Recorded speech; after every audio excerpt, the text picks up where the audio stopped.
Sénégal web c'est le Sénégal dans le web jox leen xibaar yu wér te wóor ci anam yu gaaw ñu seet ko seetaanal ko Sénégal web. maam Diène Gueye responsable benn boo ko yaakaar ñëw fii ñëwaat ñi taxaw mu ne léegi na fi ñun ñëpp jóge pour lan sama du benn normal tegul ci yoon loolu dañoo tax a jóg fii lan nekk ku fi dikk yow yaay dugg si mbenn yaa xool ku la neex nga wotal fii amul kii amul ka Macky Sall du fi am dara man maa ko wax man tafa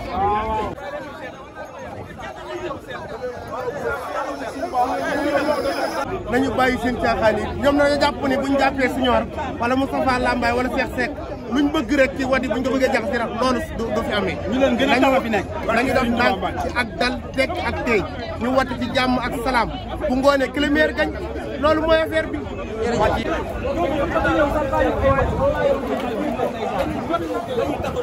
waaw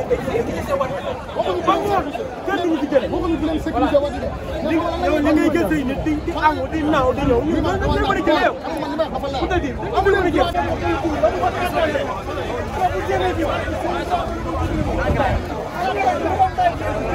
dama problème bi ñëw woote waaw waaw affaire bi dañ koy gagné dañuy jël nit ñi dañ koy jël dama problème man naa ñu teg gars yi comme ça yaa ngi ko ma gis coow nii may film bi ñu ne bu fi kenn film quoi pourquoi yow la nga yaakaar ne moo tax gars yi bañ fi yow askan wi xam nga rek na kii waa Benno Bokk Yaakaar ñoom moom dañoo bëgg naka jekk ñoo bëri dafa jeex ñoom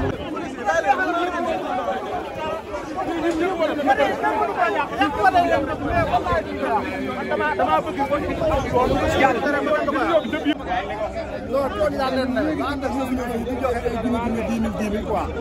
jënd ay électeurs fii moom ci bakkan bi lañ ay trafic électeur moo am fii ndam pour muy leer li wax xawal Touba la war a bàyyi ñu di jënd nit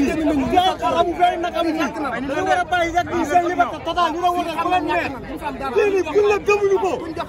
mënu fexe bañ gëm ko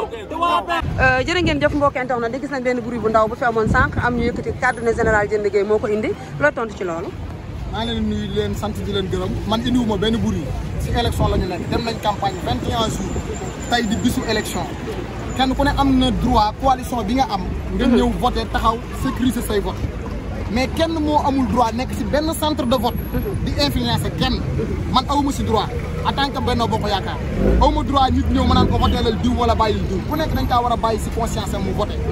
est-ce que yaa ngi comprendre dañ ma signalé nag ne am nañu taxaw di influencer nit ñi pour ñuy voté ma ne leen loolu du yoon est-ce que yaa ngi comprendre fii bruit amu fi man nitu jàmm laa ci dëkk bi laa dëkk fi laa yaroo li ma gëm mooy élection yi day jàll ngoon suba ñu war a xëy liggéey waaye li ma dul d'accord nag mooy ñu teg injustice boo xam ne si ne warut a am c'est ça la réalité parce que ñun ñi ñëpp benn lañ ñoo fiy daje ci ñi di daje ci cër yi daje ci lépp mais comme campagne nañ ba pare nit ñi ñëw fii di voté ku nekk am nga droit taxaw seetaan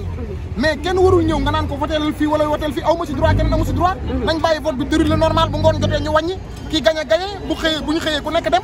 loolu mooy wax ci